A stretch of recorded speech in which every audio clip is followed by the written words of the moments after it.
कपडे घातले होते, एक शर्ट पॅन्ट, आणि बोलतो साहेब थोडा वेळ बसाल का? मी म्हणलं हां ना, का करताय?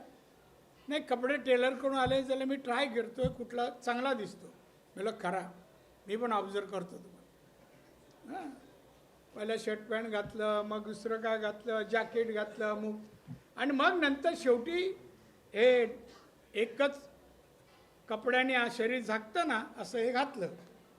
ते आता नेहमी घालतो तू इथून पायापर्यंत. आणि मला होतं साहेब कसं? मी बोललो उत्तम, मला विकेट काढायचीच होती. मी बोललो उत्तम, छान दिसतं साहेब, तुमच्या पर्सनॅलिटीला शोभतं. यांनी सुरूच केलं, ते अद्याप काढत नाही हो, अद्याप काढत नाही. एवढा भावलट माणूस महाराष्ट्राला मुख्यमंत्री झाला, आपल्या 10 वर्ष मागे घेऊन गेला. महाराष्ट्रात जनतेला हात जोडून सांगेल, हे तिघं आहेत ना, तिघं निकामी आहेत. मी त्या दिवशी पुतळा पाहायला गेलो. पुतळा 10-12 मिनटात थांबलो. मला ते म्हणजे काय पणावरून झाकलाच होता, पाहण्यासारखं काय नव्हतं. आता हा संजय दाखवतो ते पण नव्हतं, झाकलेलं होतं. लगेच मी तिथून माझ्या घरी जायला 7-8 मिनटं मी दुसऱ्या रस्त्याने निघालो. वर मध्ये महादेवाचं मंदिर आहे. मी नमस्कार करायला मी थांबलो, तिथे मला विजय वडेट्टीवार दिसले. मला काय विजय, कसं काय? काय नाही दादा, कशात तुम्ही? मला आला माझी तब्येतीवर विचारली आणि तो गेला. अजून 2 मिनटं पुढे गेलो, तेवढ्यात एक आवाज आला, घोषणा अभिष्णा देत काही लोक येत होते. मी पोलिसांना विचारलं कोण आहे? ओ शिवसेनावाला आहे, आदित्य ठाकरे. इन लोक अरे अच्छा. मला SP ना बोललो तुम्ही परवानगी नाही द्यायला, एका वेळेला एकाला द्यायला पाहिजे, मी गेल्यानंतर तुम्ही द्यायला पाहिजे ना, मी ऑफिशियली पत्र दिलं होतं. त्याच्या तोंडात शब्द नाही. तेवढ्यात ते आले तर तुम्ही पुतळा पाहायला रितसर जायला पाहिजे ना, दुःखद घटना आहे. होय का? हे आमचे जो टकरांगा वगैरे वगैरे घोषणा देत, तो कोण वैभव, तो दुसरा राऊत आणि बाकी सगळे. मग मी ते रूप पाहिलं. मी बोला SP साहब ये नहीं जाएंगे वापिस. क्यों नहीं जाएंगे? मला आपला हुकूम आहे की आपण नाही बोललो तर नाही जाणार. 2 तास जागेवर बसले, 2 तास. मधून फोन येते, उठून जायचा लांब उद्धव ठाकरेचा. काय बोलत असेल मला माहिती आहे. मग आमचे जयंत पाटील मित्र आले, दादा मोठं मन करा ना. मला कशासाठी करू, माझं काय चुकलं सांग? मी या रस्त्याने सरळ चाललो, तुम्ही मधून असे येता का आक्रमण करायला? मग आम्हाला आक्रमण स्वीकारायची आम्हाला परवानगी असते नेहमी, ऑलवेज दिलेली, ग्रँटेड. मी बोला सोडणार नाही. मग जयंत पाटील तिसऱ्यांदा आला, दादा जाऊ दे ना प्लीज एक. मी जयंत मी परवानगी देईन, या बाजूने जेवढी जागा आहे ना त्या जाडीने खाली मान करून सगळ्यांनी जायची, वर मान नाही, खाली मान करून. आणि वर मान केली काय झालं तुम्ही जबाबदार नाही. नाही मी जबाबदारी घेतो, जा. आणि मग एक असे जात होते, अशी मान नव्हती, अशी होती तिथून जाताना बाहेर. आणि काय बोलतं, एका 34 वर्षाच्या पोराला रोखण्यासाठी 42 वर्षाच्या पोराला त्यांच्या 72 वर्षाच्या बापाला येऊन घ्यावं लागलं. हीच दहशत असते जंगलात वाघाची. कशाशी वाक्याची तशी काही जोड नाही. आणि आमच्या सिंधुदुर्गात तरी शुद्ध मराठी, बाप बी बोलत नाही, मुलगा म्हणतात. बाप म्हणत नाही, शिवी म्हणतात. आमच्याकडे कानफडात मारतात बाप म्हटलं तर शिवी समजतात. वडिलांना वडील, बाप नाही. दहशत असते, हीच दहशत कबूल करतो, वाघाची दहशत तो कबूल करतो. आणि आतमध्ये मात्र तिथून कोंबड्या काढल्या असत्या, तिथून आता खिशातून कोंबड्या फिरवतो का? काही बोलतो म्हणजे मनाला येईल तेवढं. श्रावण आहे ना, तर खिशातून कोंबड्या पण बाहेर काढल्या असत्या. काय रे, हा फोटो तुम्ही लोक सगळे छापता. मोदींना माफी कशासाठी मागितली? महाराजांचा पुतळा पडला म्हणून. पुतळा बसवताना भ्रष्टाचार झाला म्हणून की भ्रष्टाचार करणाऱ्यावर पांघरून घालण्यासाठी मागितली? उद्धव, तुझी लायकी नाही रे देशाच्या पंतप्रधानबद्दल बोलण्याची, लायकी नाही.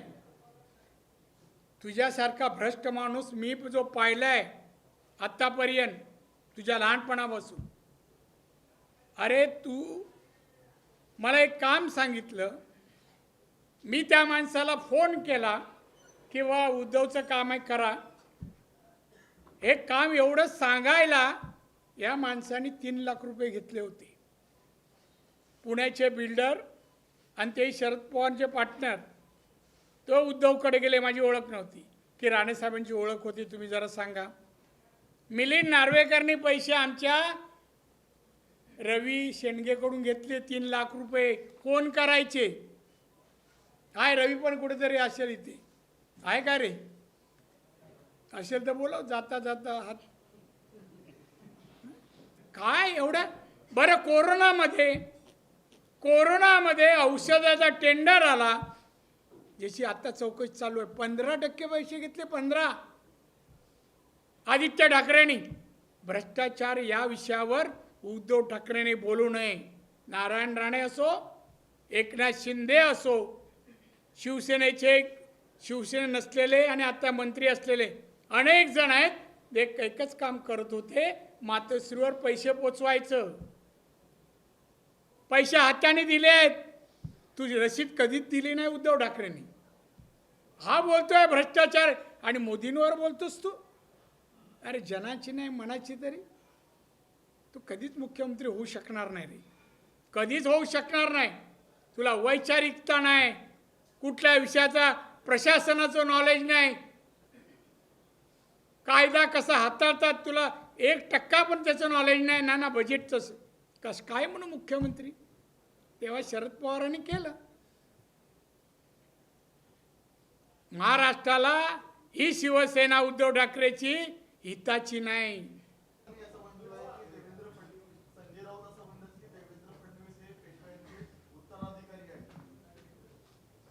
मग काय करू मी? त्यालाच विचारा ना. एक तर देवेंद्रला विचारा, नाही तर संजयला विचारा. आता मी एवढा इतिहासकार नाही, कळलं की नाही. आणि कोण कुठल्या जातीचं असणं दोष नाही ना, जातीचा असणं दोष नाही.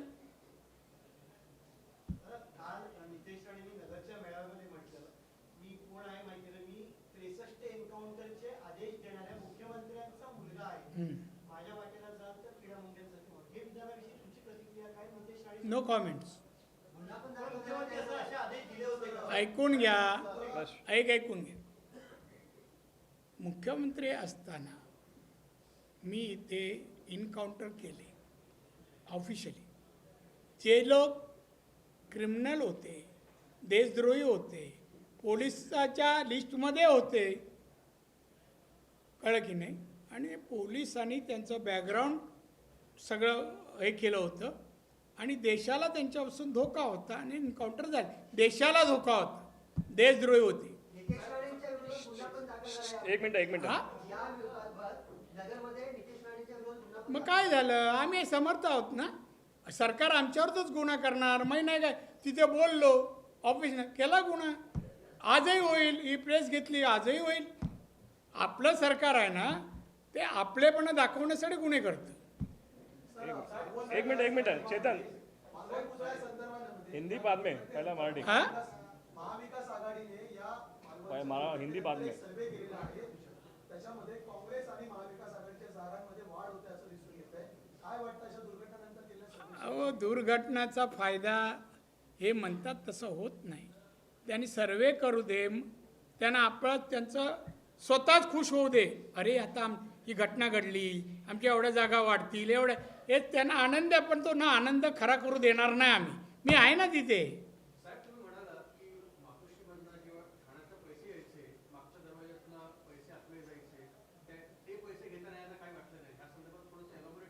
काय करू? दाखवू जागा? चला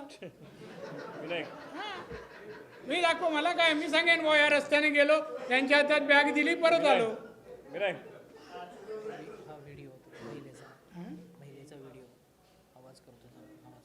या त्या महिलेचा ती महिला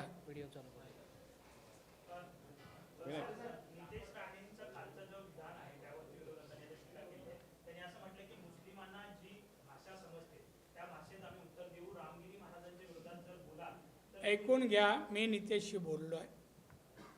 त्या वाक्यात दुरुस्ती कर बोललो. सर्व धर्माला घ्यायची गरज नाही. ज्यांनी पर्टिक्युलर केलं आहे ते सगळेच मुस्लिम का अशा कृत्याचे विचाराचे नाही आहेत.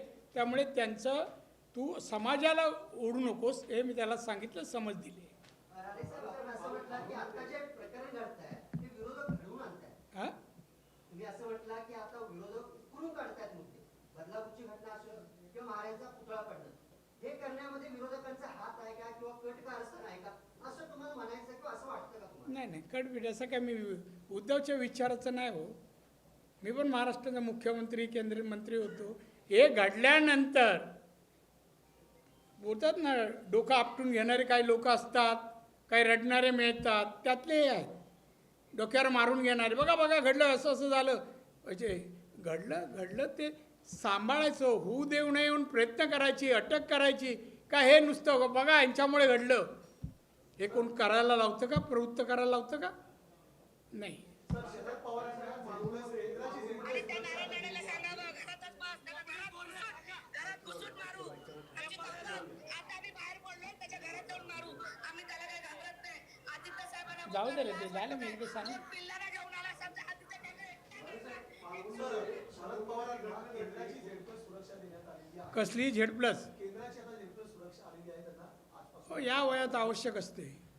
त्यांचं म्हणणं आहे की पाळत ठेवण्यासाठी या सुरक्षेचा वापर केला जातो त्यांच्याकडे. कोणी त्यांनी सांगितलं?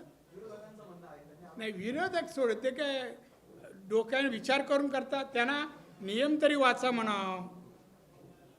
आता त्यांच्या जीविताला कोणाकोणाचं पासून धोका असल्याचं माहिती मिळाली असेल. आमचं सरकार एवढं जागृत आहे की माहिती मिळतात तुरंत झेड+ हजर.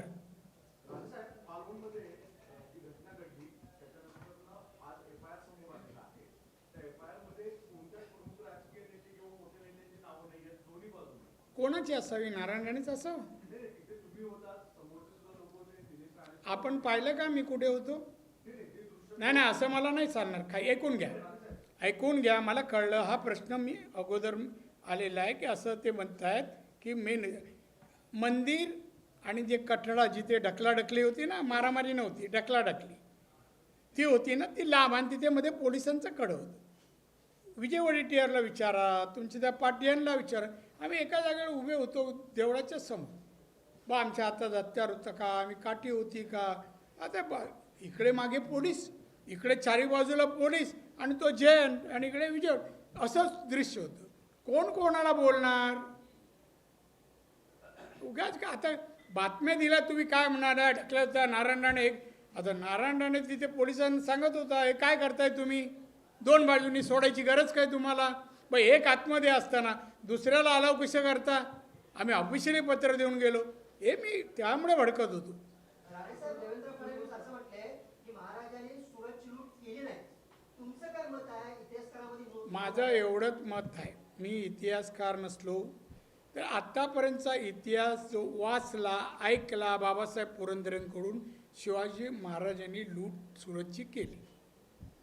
अभिषेक हिंदी. हिंदी में दो सवाल है। पहला, शरद पवार ने कहा तक 2 महीने में जब तक ये सरकार गिराएंगे नहीं तब तक हम चुप नहीं बैठेंगे, पूरे महाराष्ट्र भर में घूमेंगे, शरद पवार ने कहा।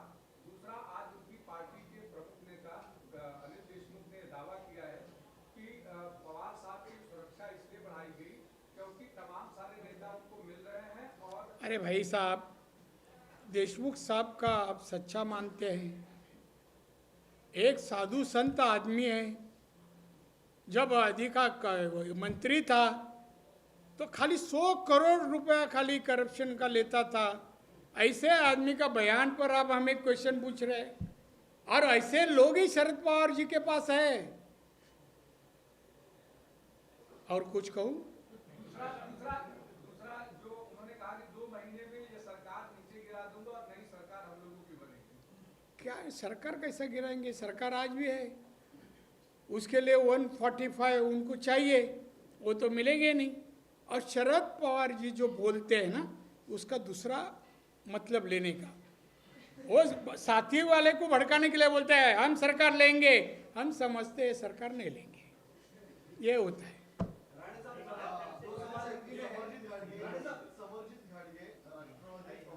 एक जण कोणतरी हिंदी रे. होऊ दे ना, हिंदी होऊ दे, नंतर घेऊ.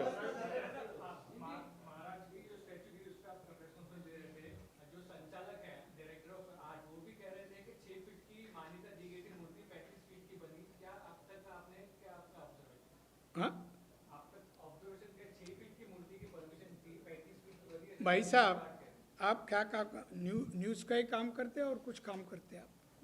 नहीं, इसको ये सब जनरल मैकेनिज्म या ये इसका इंजीनियरिंग का नॉलेज, भाई सब जब टेंडर हम इनवाइट करते हैं, टेंडर डिक्लेयर करते हैं और टेंडर आते हैं तो उसमें हमें कंडीशन डालना पड़ता है कि पुतला कितना फीट का है चाहिए. हम 6 फीट डालते हैं. सामने वाले का ऑफर आता है कौन 10 फीट का, 15 फीट का, कॉस्ट में वेरिएशन है होता है. तो ये सरकार ने तय किया होगा, समझ जो जितना फुट का उसका टेंडर उन्होंने भरना चाहिए जो कौन लेना चाहते हो. तो उसमें 6 फीट का बोला और 12-18 फीट का, ऐसा कभी नहीं होता है. क्या ऑडिट होता है बाद में? एक आदमी के हाथ से नहीं होता है. वो फाइल 4 जन के पास जाती है, सीएम के पास जाती है, बाद में ऑडिटर के पास जाती है. तो ऐसा नहीं होता है. ये सब अभी बातें तैयार करते हैं.